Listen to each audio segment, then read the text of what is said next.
Hey, what's going on YouTube? Alabama Reloader here. Let's see, we're gonna do another Satterlee load test results video. So this is for the 6mm Creedmoor. The rifle that I have is a Ruger American Predator Edition. Let's see, scope is a Vortex Crossfire, Crossfire 2, 4 to 16 variable powered scope with a 44mm objective. What else?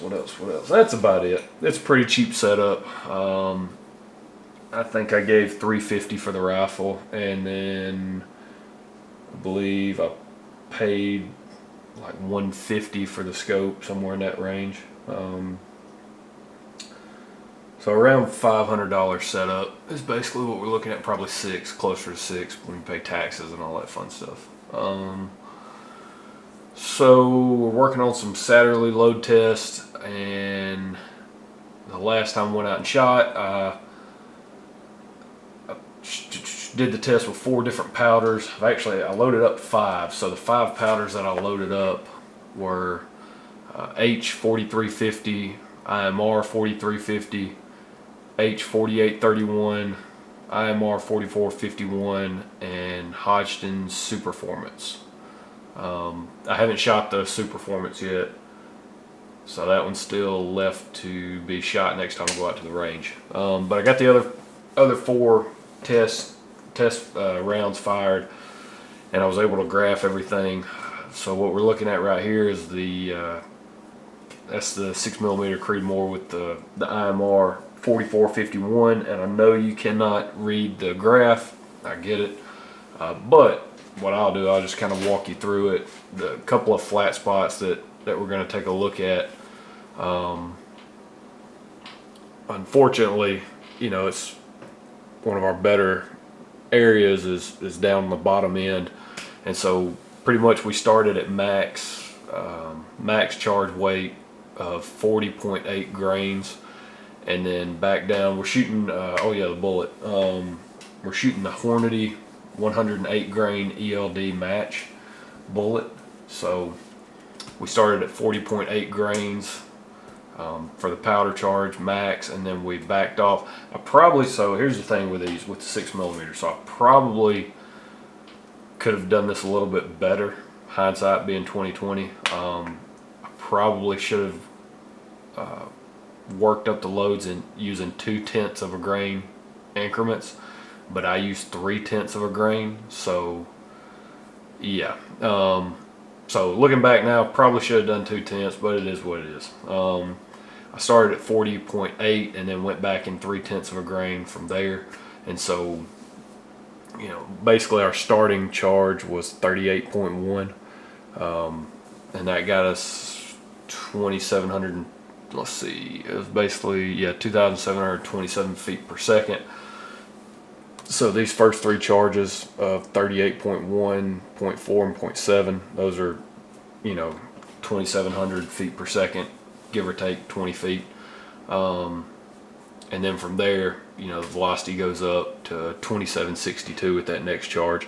And then so that's a flat spot that we may look at. I may load some up at some point in time for those, but the top end, because there was no pressure issues or signs or anything with the brass, no problems that I saw with the max charge. So what we're going to do, instead of loading down here, we're going to come up here. We were at 2,854 and then 2,857 feet per second on those last 2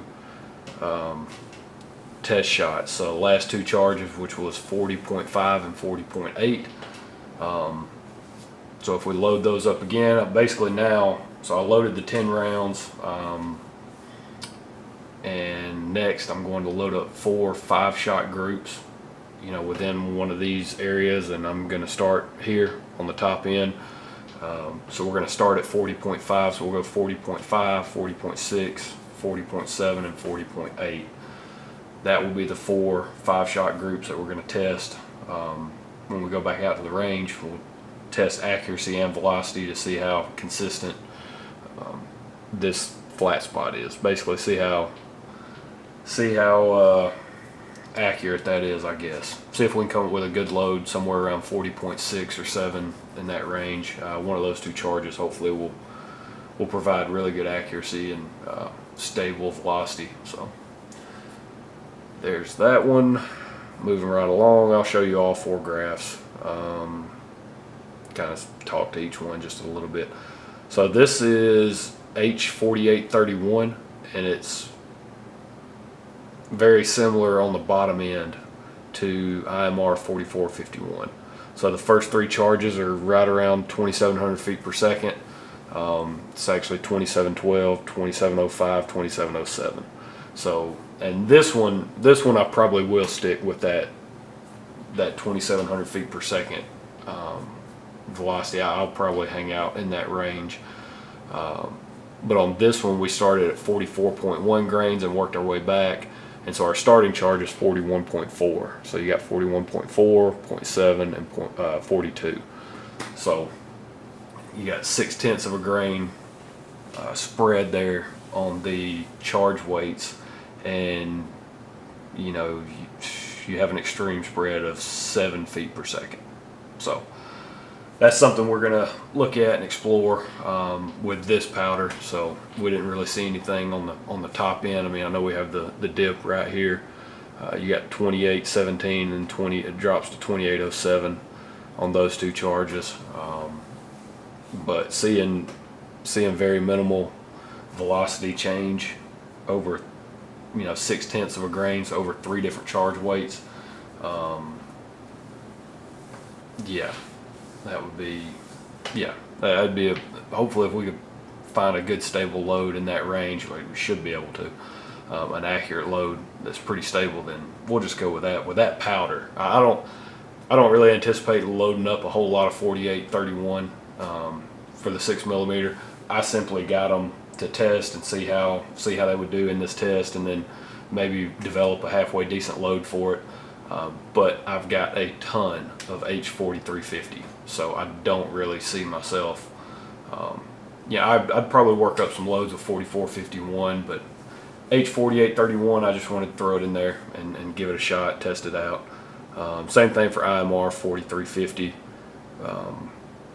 This one again on the low end, and so it had a couple of different areas where it sort of plateaued just a little bit there between a couple of different charges. On that one, we started at 38.7 grains and worked our way up to 41.4 for the max. We got up to almost 3,000 feet per second on that last charge. We were at 2972. On H4831, we got up 2876. So yeah, we were sending it downrange, pretty good velocities on IMR 4350. But same thing there. I might just try to find a halfway decent load, load up 4 test groups, 4 or 5 shot test groups, and then settle on something. Probably won't fine tune it too much. Again, goes back to just how much powder I have for H4350. I'd rather focus on that one, but that's where things are somewhat disappointing. So we have these 3. So we've got a couple of plateaus on IMR 4350. We've got this flat spot here, plateau with H4831, and then we've got a couple different areas we could explore with IMR 4451. But when you come here to H4350, there we go. It's not exactly the graph I was hoping for when it comes to this test, because I really would like to see. So I'll give you an example, a really good example. So this was 223. This was the Spear Gold Dot. So that's over 3 different charge weights. That flat spot right there. That's ideally what we're looking for. We're looking for something in that range where very minimal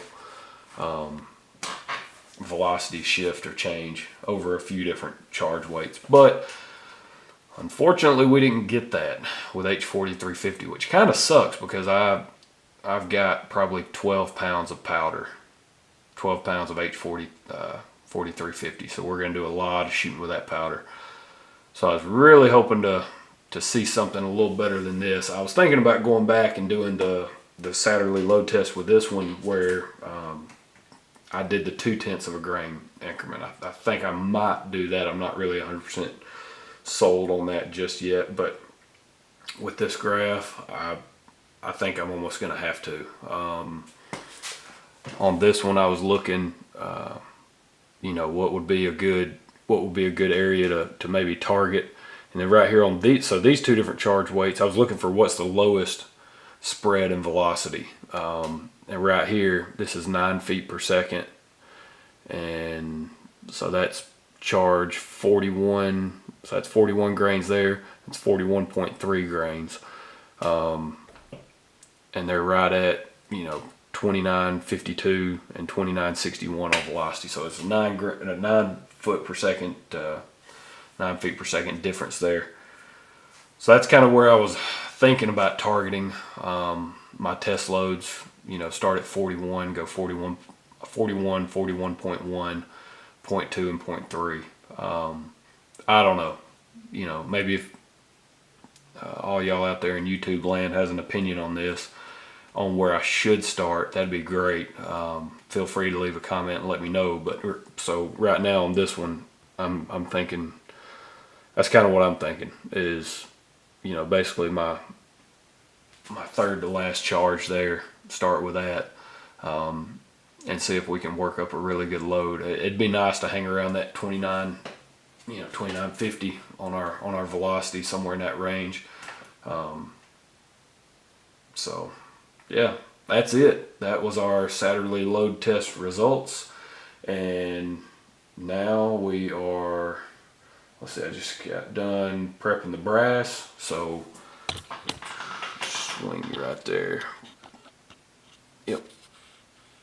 So you can see right there next to the press. Booyah. Just got done prepping the brass, and I'm about to work on the test loads now. So that's it. Satterlee load test results. So I appreciate y'all checking out the video.